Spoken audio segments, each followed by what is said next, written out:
بسم اللہ الرحمن الرحیم۔ السلام علیکم ڈیئر اسٹوڈنٹس، کیسے ہیں آپ؟ آج کا ہمارا ٹاپک آف ڈسکشن ہے Iqbal, nationalism to universalism. Iqbal پر بات کرنے سے پہلے میں انہی کا شعر ان کی نظر کرنا چاہوں گی کہ ہزاروں سال نرگس اپنی بے نوری پہ روتی رہی، ہزاروں سال نرگس اپنی بے نوری پہ روتی رہی، بڑی مشکل سے ہوتا ہے چمن میں دیدہ ور پیدا۔ اقبال کو شاعر مشرق بھی کہا جاتا ہے۔ آپ کشمیر کے نو مسلم برہمن خاندان سے تعلق رکھتے تھے۔ آپ کا خاندان کشمیر کی صاحب دماغ پنڈت قوم سے وابستہ تھا۔ آج سے تقریباً 300 سال پہلے آپ کے آباء و اجداد مشرف با اسلام ہوئے۔ قبول اسلام کے بعد اس خاندان نے پہلے جس سنت نبوی صلی اللہ علیہ وآلہ وسلم پر عمل کیا وہ ہجرت تھی، اور یہ سب لوگ کشمیر جنت نظیر کو چھوڑ کر سیالکوٹ میں آباد ہو گئے۔ ہر نو مسلم اپنے عقائد اور اپنے عشق مذہب میں خاندانی مسلمان سے زیادہ پرجوش ہوتا ہے، چنانچہ یہ خاندان بھی شریعت کی بہترین روایات کا حامل رہا۔ اسی لیے کلام اقبال میں ابتدا ہی سے محبت اسلام اور عشق و رسالت کی چنگاری نظر آتی ہے، جو بعد میں اتنی بڑھکی کہ اسے چار چاند لگ گئے۔ عام روایات ہیں کہ سیالکوٹ شہر میں علامہ اقبال کا خاندان غربت کے باوجود اپنی نیکی اور پاک دامنی کی بدولت عزت کی نگاہ سے دیکھا جاتا تھا۔ ان کے والد شیخ نور محمد کی معمولی سی دکان تھی، لیکن ان کا بزرگوں کا سا احترام کیا جاتا تھا۔ سید میر حسن عربی زبان کے فاضل اجل تھے۔ انہی سے علامہ اقبال نے عربی، فارسی اور قرآن کا وہ بنیادی علم حاصل کیا جس نے ان کی فکر کو روشن کر دیا۔ آپ 1877 میں سیالکوٹ میں پیدا ہوئے۔ آپ کے والدین کسی امیر و کبیر طبقہ سے تعلق نہ رکھتے تھے، لیکن اپنی خودداد قابلیت سے اسکول اور کالج میں باقاعدہ وظائف حاصل کیے، جن کی وجہ سے آپ کا اعلیٰ تعلیم حاصل کرنا آسان ہو گیا۔ ابتدائی تعلیم کے بعد آپ گورنمنٹ کالج لاہور میں داخل ہوئے، جہاں پروفیسر تھامس آرنلڈ جیسے کہنہ مشق استاد کے چہیتے شاگرد بن گئے۔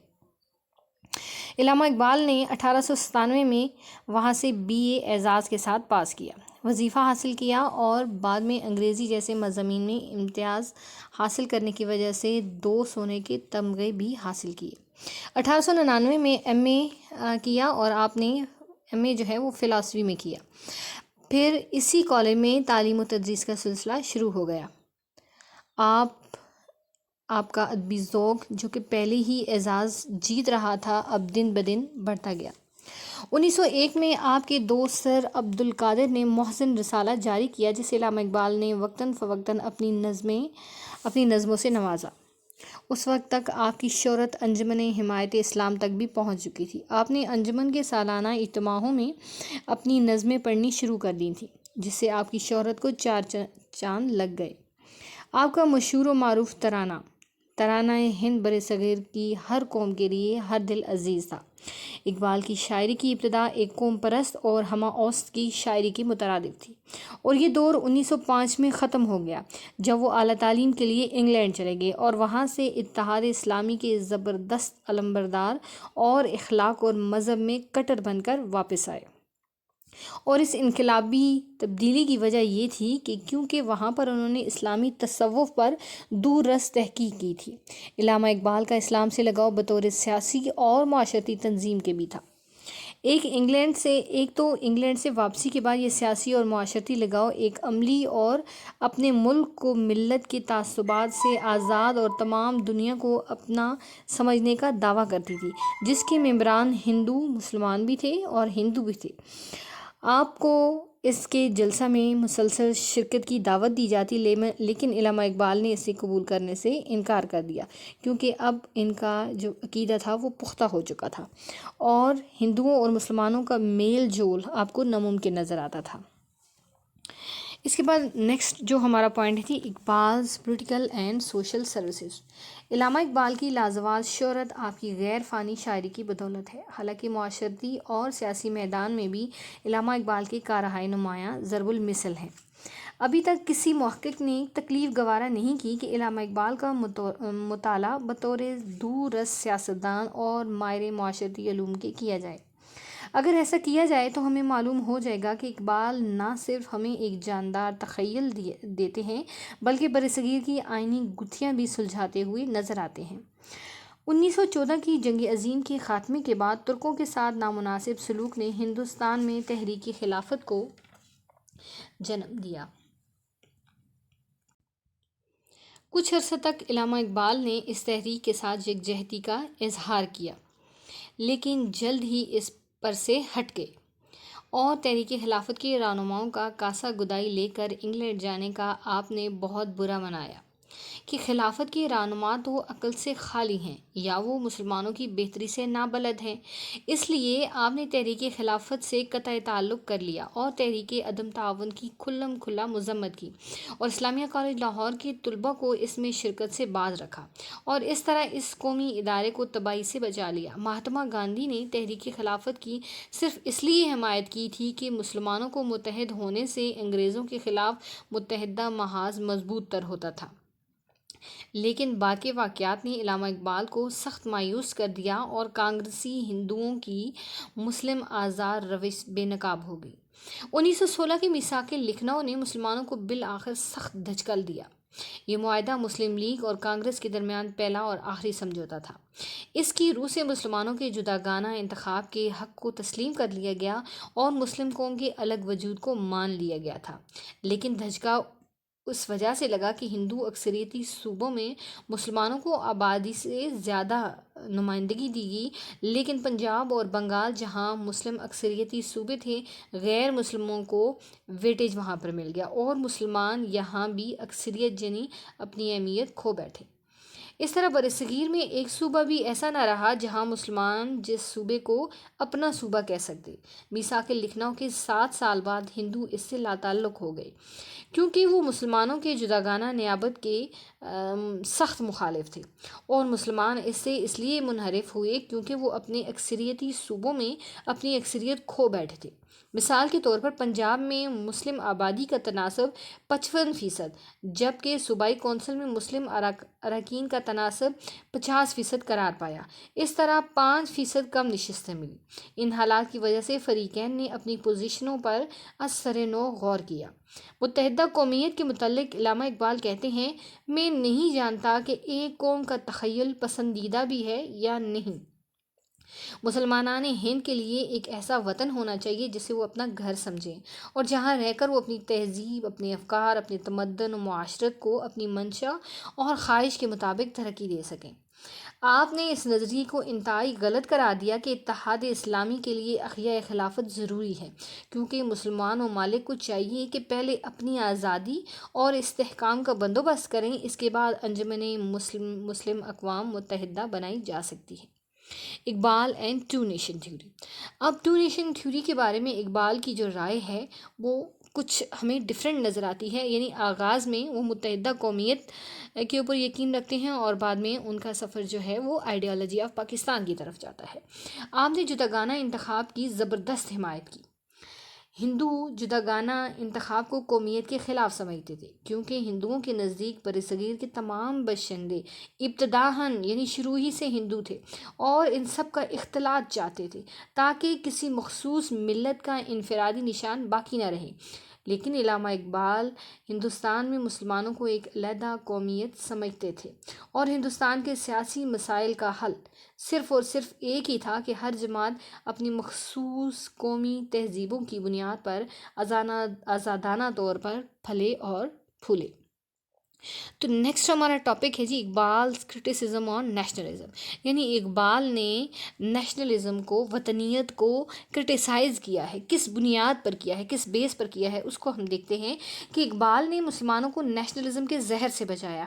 آپ نے مسلمان نوجوانوں کو ان کے اسلاف اور بزرگوں کی عظمت و برتری کی یاد دلائی تاکہ ان میں شعور پیدا ہو سکے کہ قوم وطن زبان سے نہیں بنتی، یعنی قوم جو ہے نہ تو وہ زبان سے بنتی ہے، نہ وہ کسی وطن سے بنتی ہے، کسی نہ اسپیسیفک ایریا سے بنتی ہے، بلکہ قوم کو عقائد جنم دیتے ہیں۔ یعنی آپ میں عقیدہ اگر سیم ہے تو آپ قوم بن سکتے ہیں۔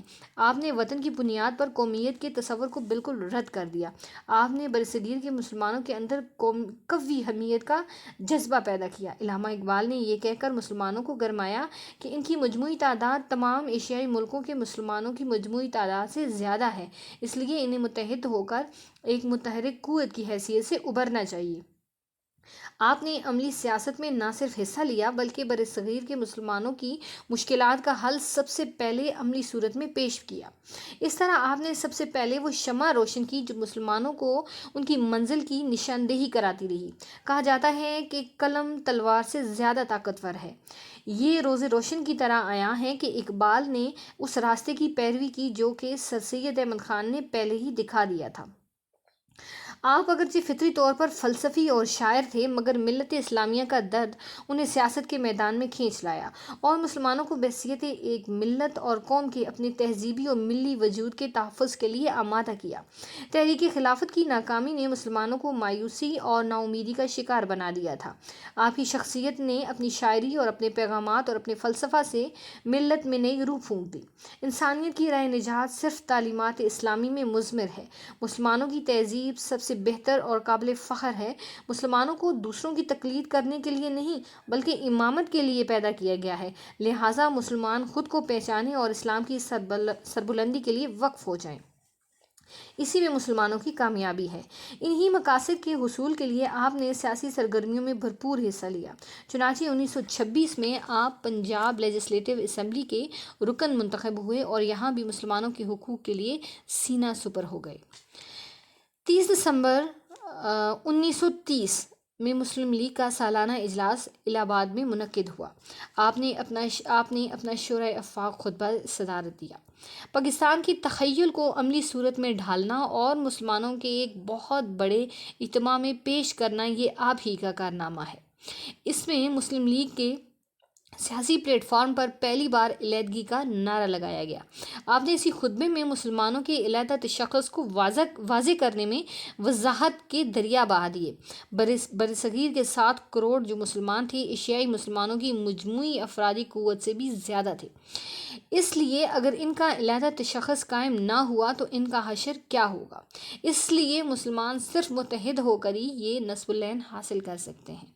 ہندو مسلم اتحاد ایک ناممکن سا عمل نظر آتا ہے اور عین ممکن ہے کہ ہندوستان میں ایسے خطرناک حالات پیدا ہو جائیں کہ مسلمانوں کو اپنا علیحدہ تشخص قائم کرنے کے لیے سخت جدوجہد کرنی پڑے۔ آپ نے فرمایا کہ ہندوستان مختلف اقوام کا وطن ہے جن کی نسل، زبان، مذہب سب ایک دوسرے سے الگ ہیں، اس لیے جب تک یہاں اسلامی ہندوستان نہ بن جائے گا، یعنی ہندوستان کے 2 حصے نہ ہو جائیں گے، یہاں کے حالات پرسکون نہیں ہو سکتے۔ اس لیے آپ نے پیشن گوئی کر دی تھی کہ اسلامی ریاست ہندوستان کے اندر بننے کا مقدر بن چکا ہے۔ اسی طرح بنگال کے ہندو اضلاع کو علیحدہ کر کے وہاں بھی مسلم ریاست بنا کر پائیدار امن قائم کیا جائے۔ ایسی مملکت کے ظہور میں آنے سے مسلمانوں میں احساس ذمہ داری اور قوی ہو جائے گا اور ان کا جذبہ حب الوطنی دن دگنی رات چگنی ترقی کرے گا اور ہندوستان کے اس مسئلہ کے حل سے حقیقی امن اور سلامتی کی ضمانت مل جائے گی۔ یہی لاسانی خطبہ بعد ازاں پاکستان کے تصور کی بنیاد بنا۔ اسی تخیل کو بعد میں پاکستان کا نام دیا گیا۔ تو اسٹوڈنٹس، نیکسٹ ہمارا جو ٹاپک ہے extra ordinary services of Iqbal. اب اقبال جو ہیں ان کی جو سروسز ہیں وہ ایکسٹرا آرڈنری ہیں۔ کیوں ہیں؟ کیونکہ آپ نے جتنے بھی ہندوستان کے سیاسی مسائل تھے انہیں اپنی فلسفیانہ انداز سے آپ نے ایک تو اس پر بات کی، دوسرا اپنی شاعری کے ذریعے عوام میں اویئرنیس پیدا کی اور آپ نے لوگوں کو سیاسی شعور بھی عطا کیا۔ اس میں ہم دیکھتے ہیں کہ علامہ اقبال مسلم لیگ کے ایک ستون کی طرح تھے اور اپنے مسلم لیگ اور یونینسٹ پارٹی کے نیم دلانہ اتحاد کی ہمیشہ خدمت کرتے رہے اور آپ نے محسوس کیا کہ اگر مسلم لیگ نے عوامی جماعت بننا ہے تو اسے یونینسٹ پارٹی کے جاگیرداروں کے خلف پر جہاد کرنا پڑے گا، اور یہ اقبال کی تعلیمات کا ہی اثر تھا کہ بعد ازاں پنجابی مسلم نوجوانوں نے یونینسٹوں کے کثر اقتدار کو ہلا کر رکھ دیا، اور اس لیے کہا جاتا ہے کہ قلم تلوار سے زیادہ طاقتور ہوتا ہے۔ 1935 کے آئین کے نفاذ نے کانگریس کی ذہنیت کو بے نقاب کر دیا۔ اس وقت تک علامہ اقبال اس اسلامی مملکت کے قیام کا مطالبہ صرف مسلم ثقافت اور مذہب کی حفاظت کے لیے کرتے تھے، لیکن اب انہوں نے 28 مئی 1937 کے ایک خط بنام قائد اعظم میں باشگاف الفاظ میں کہہ دیا تھا کہ اگر مسلم لیگ نے زندہ رہنا ہے اور مسلمانوں سے افلاس کو دور کرنا ہے تو یہ ایسی ہی صورت میں ممکن ہو سکے گا کہ اسلامی ریاست ظہور میں آئے، اسلامی قوانین کا آغاز ہو اور مسلمانوں کی روٹی کپڑے مکان کا مسئلہ حل ہو جائے، ورنہ خانہ جنگی ناگزیر ہو جائے گی۔ اس لیے ہندوستان کی تقسیم ایک لازمی عمل قرار پائی۔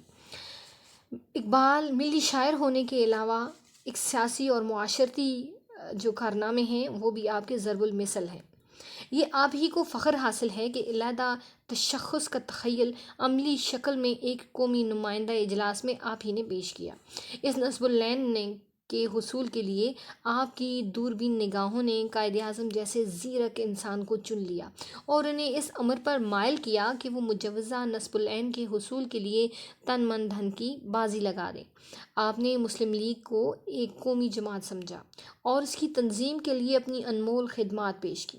پنجاب پر یونینسٹ پارٹی کے جاگیرداروں کا قبضہ تھا، ان کی اجارہ داری انہی پنجابی نوجوانوں نے بالآخر ختم کی جو کہ علامہ اقبال کی تعلیمات کے ممنون احساں تھے۔ تو اسٹوڈنٹس، اگر ہم اپنے اس ٹاپک کو کنکلوڈ کرتے ہیں تو ہمیں پتہ چلتا ہے کہ ابتداً علامہ اقبال مسلمانوں کے علیحدہ وطن کے حامی تھے، مسلم مذہب اور ثقافت کی حفاظت کی وجہ سے تھے، لیکن بعد میں انہیں کچھ ایسی معاشی جو وجوہات تھیں جب وہ سامنے آئیں تو آپ کی اٹل رائے ہو گئی کہ مسلمانوں کے لیے علیحدہ وطن اور چاہیے، جس کے لیے یہ ضروری ہے کہ مسلمان متحد ہو کر کوشش کریں۔ آپ کا یہ عقیدہ کہ وطن مشترکہ عقائد سے بنتا ہے نہ کہ مشترکہ زبان سے، یہ بہت زیادہ جو ہے اس نے ترقی کی۔ بعد میں عالمی مسلم اتحاد کی بنیاد بھی یہی نظریہ بنا۔ So students, thank you very much.